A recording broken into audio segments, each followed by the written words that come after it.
Okay, tonight's topic is going to be on anhydrosis, befitting to the current weather conditions. This topic seems to be appropriate. It's considered the non-sweating disease most commonly. This is not the time of year that you want that to be happening. So if you do, we hope that you find this helpful in helping to keep your horse healthy. As with any abnormal body response, and if you have a horse that's not sweating appropriately, that would be an abnormal body response. Early detection and treatment is going to be key. So please, even if your horse is at this high level of temperature, keep an eye on them, even if they're just standing out in the pasture. They can certainly get into trouble. The onset of anhydrosis can occur suddenly or maybe develop gradually over time. And picking the lesser of each one of these evils, I believe that the sudden onset would be better in discovering and thus moving forward and helping the horse bodies respond appropriately to removing heat from the body. If we have a gradual onset of this disease, we're discovering that many of the internal metabolic processes and some of the glands inside the body are being negatively affected way before we're seeing some symptomatic response, and that is going to be one of the major ones of non-sweating. So we need to keep a close eye. Early detection is going to certainly help us in the long run. Now, what horses are affected? Doesn't really matter. All ages, breeds, and including the pregnant mares, all can have this happen to them. Commonly, you will find it, though, in horses that are in strenuous training programs. There is data that substantiates high grain and high protein diets. Horses are more prone to develop this disease.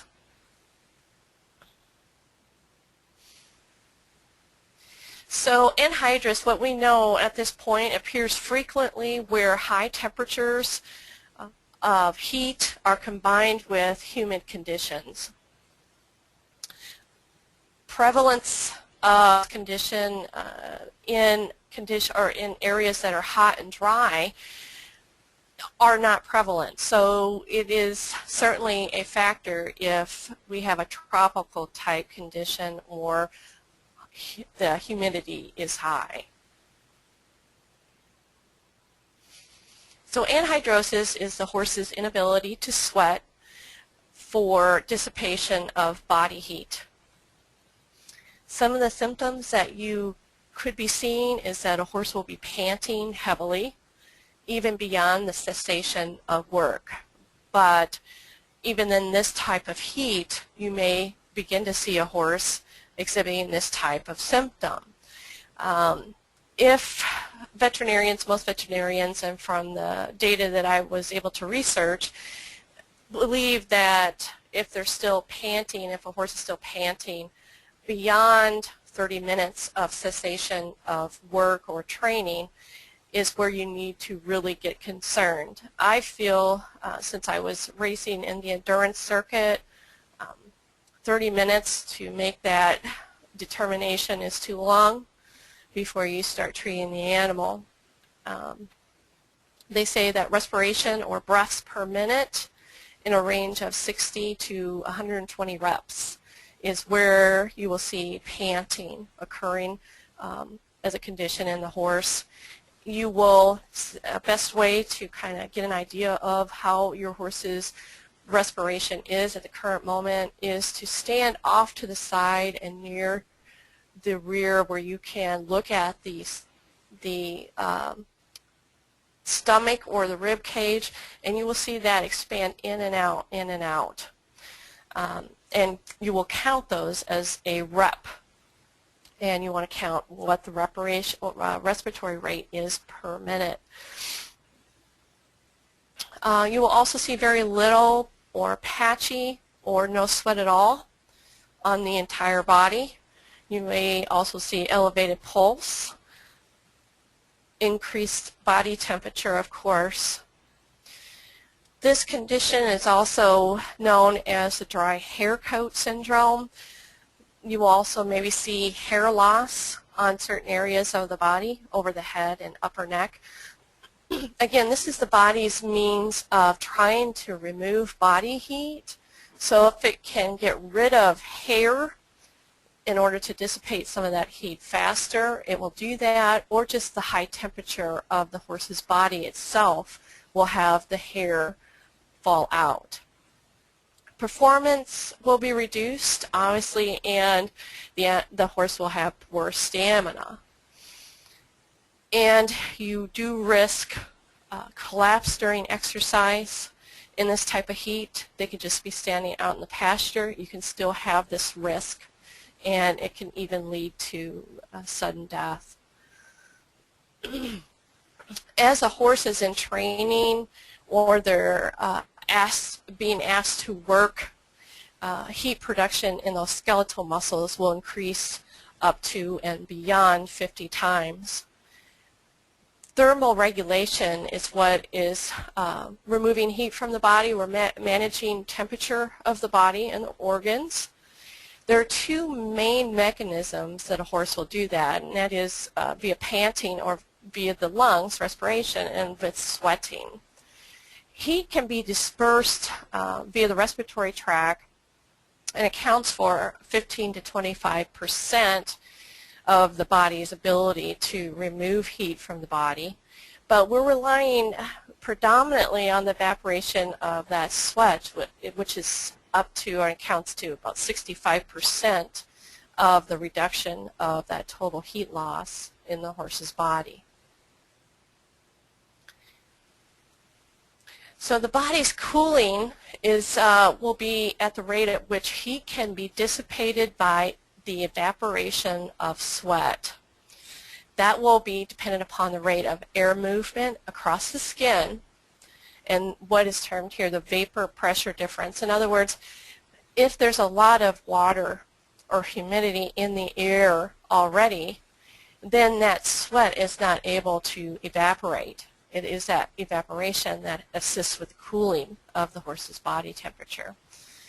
Horses have a large body volume to skin surface ratio, which results in a relatively small surface area from which evaporation of that sweat can occur. So those are some of the common reasons why we get into difficulty. So as I mentioned earlier, if we have a case where a horse has developed anhidrosis and it has been in a slow process before we're seeing symptomatic responses, we have some of the internal glands, metabolic processes in the horse's body that have already been deteriorating prior to the onset of symptoms. So studies suggest that the hypothalamus gland is affected by the stress of exercise and also chronic dehydration. Linked also to exercise, environmental stress is the result of higher levels of that circulating adrenaline hormone or epinephrine in the bloodstream. When that occurs, there is evidence that the sweat glands actually shrink and or change in structure due to the overstimulation of those sweat glands by that additional adrenaline hormone. Findings also indicate that the thyroid function can be affected. So we're looking at a different sort of equine metabolic type syndrome, and there is a lot, once these glands are affected, it's going to affect the entire body of that horse. If you see the onset of some of these symptoms, the immediate action would be to contact a veterinarian. In the meantime, you can take some initial steps to assist the horse in the cooling process. You can hose or mist that horse with cool water, either on the inner thigh and the belly area. Those are where some of the large veins run. We could cool down some of that blood and have it circulate throughout the body. You want to stay away from large muscle mass or large muscle regions when you're applying this cool water.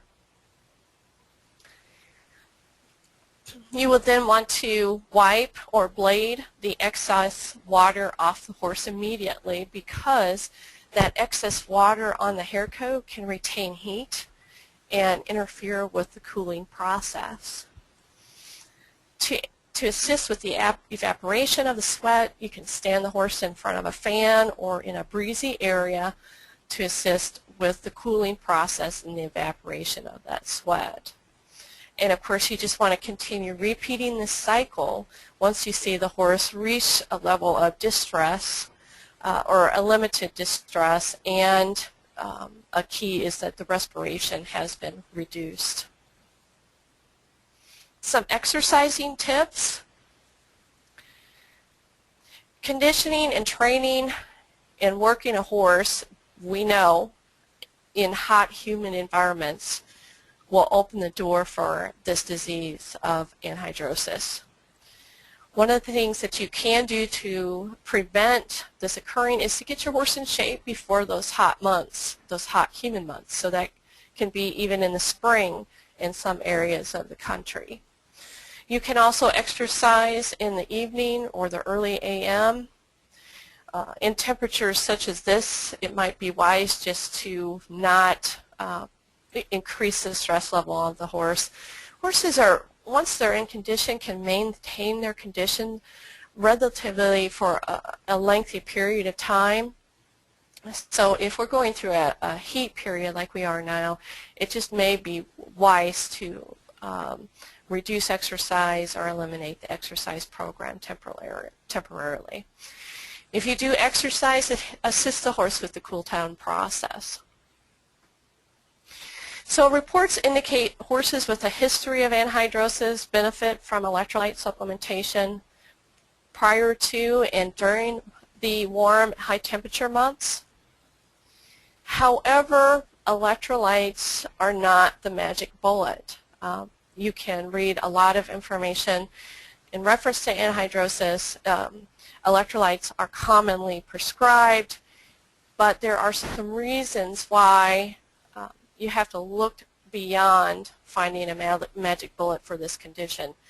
Electrolytes, in all actuality, they're a handful of assorted chelated minerals, commonly the calcium and the potassium, a few others, and they're only going to work if the rest of the diet is in balance and if the horse's diet is maintaining daily requirements. If you add in a supplement, not just electrolytes, but any supplement or an item that might be termed a nutraceutical, the diet has to be in balance, for one, and has to be meeting the horse's daily requirements. If there is an imbalance in nutrients and if the horse is lacking in a particular nutrient, that supplement is going to be utilized to meet daily requirements and not used to provide the intended use of the supplement that you're adding to the diet. So if we were going to have an electrolyte assist a horse with anhidrosis, we would need a perfect diet, and that diet is meeting at least the macro minerals for that horse, so that the electrolyte, the nutrients in that, will be utilized for the ions or those macro minerals being actually lost in sweat.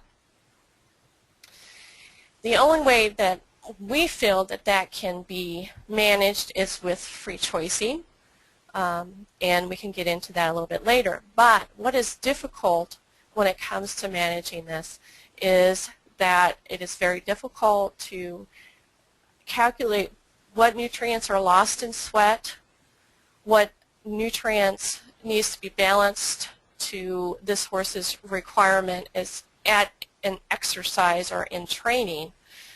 What we do know is that you can meet NRC requirements Those are calculated for various ages and for a 1,000-pound horse standing in rest. The difficulty is managing that horse's diet and meeting that horse's needs if that horse is underneath stress or in getting different types of hay or grain, and individualistic meeting their needs. So I hope that makes sense. Is water part of the problem? Absolutely. We mentioned earlier that there is stress placed upon the body due to chronic dehydration.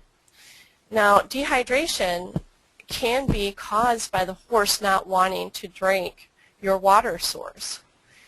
If the water smells like rotten eggs, that means it has high levels of sulfur. Or if the water tastes like rusty nails, which it will taste like if you have high iron.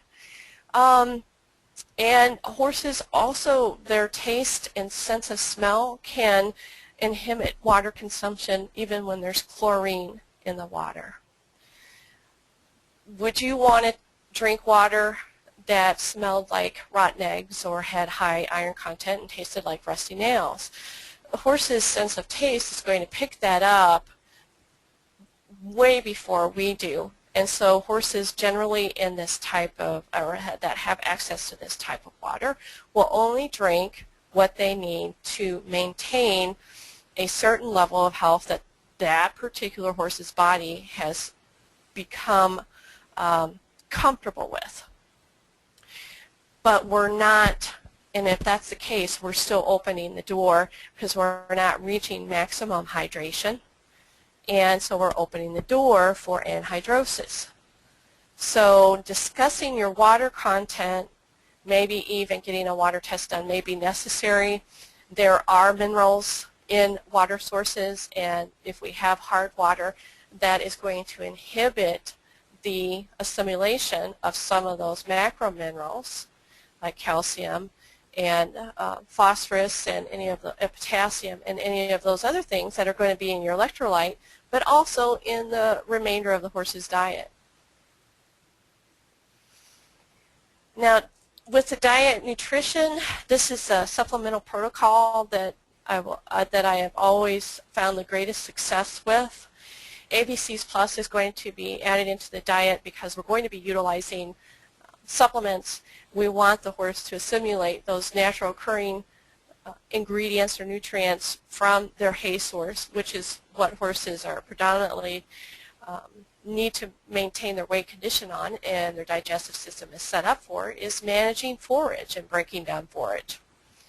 If we can assist with that process, and ABC Plus will do that, that's going to help us in managing the rest of the diet as well. I will then incorporate the Rush Creek mineral for free choicing. That's going to balance macro minerals, trace elements, and provide vitamins. That will balance any hay source and water source, but it's still wise if you have information on your water to provide that to us. We may need to use alternative free choice items. For instance, if your water is high in sodium, it would be pertinent to add our K-mix to the horse's regimen as a free choice item to balance the sodium, and K-mix is potassium. Non-iodized and a non-mineralized white salt source should be offered free choice. Forcing salt or adding that into the horse's ration is something that we do not recommend. It can be a little disruptive to the digestive tract, which we don't want to add additional stress to these horses. And you're guessing. You're making a guess on how much sodium this horse should need without even knowing what is being dissipated in the sweat or dispersed in the sweat.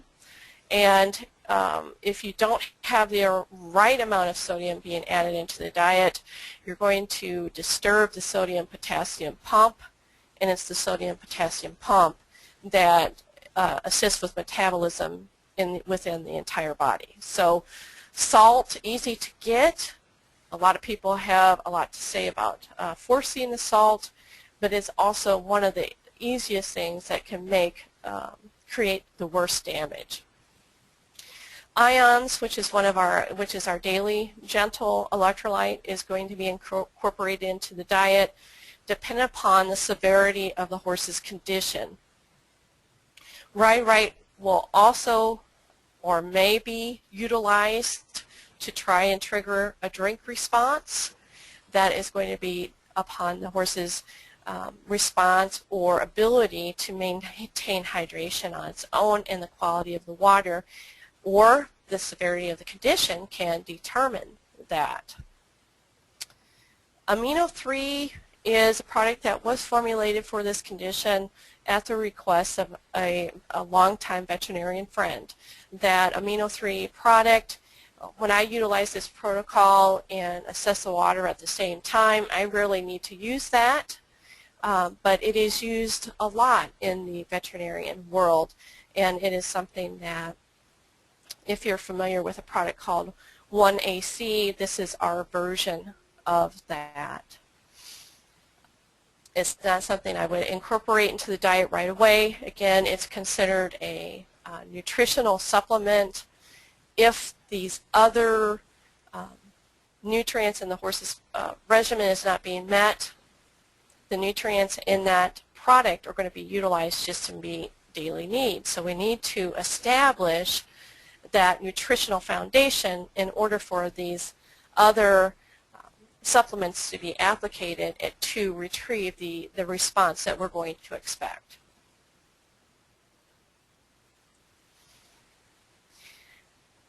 This slide was in my electrolyte presentation, just giving you some information on the ions and the Rite products. The ions is a safe daily. It does not contain chloride, and there's various reasons why there is not that included in this particular product. It helps with water that would be considered dead or does not have an electrical charge.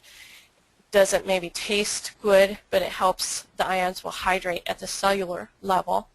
It will also assist with water that we know is hard. And let's see what else. Will assist in balancing high sodium water content. However, we would still want to provide that horse K-mix or potassium-free choice. Both of these need to be offered or utilized in your regimen with the non-iodized, non-white salt available for your horse to access free choice. The Rite is something that we're going to utilize to trigger a drink response in a horse in order to assist with increasing hydration levels in the horse's body. If you have dehydration, I've said this before, digestive system is not going to work properly, and the cellular structures in the horse's body are not going to metabolize properly. So if we have an animal that is 75% dehydrated, any regimen that we would incorporate to assist with this disease is only going to be 75% effective. Excuse me. We know that high-protein diets generate extra body heat, as well as fibrous grains will generate additional body heat inside the horse's digestive tract. Oats is commonly known to be a high fibrous grain, and so it will generate more heat within the digestive system than, let's say, barley. Corn I don't even use anymore for various reasons, as GMO and can also have high levels of mycotoxins and funguses and things of that nature. So the quality of corn in the last 10 years has deteriorated. I prefer also, if a horse's body weight and condition cannot be maintained with a forage type of diet, and we need to provide an additional source of calories for that horse, I would prefer to use a fat calorie before even adding grains into the diet.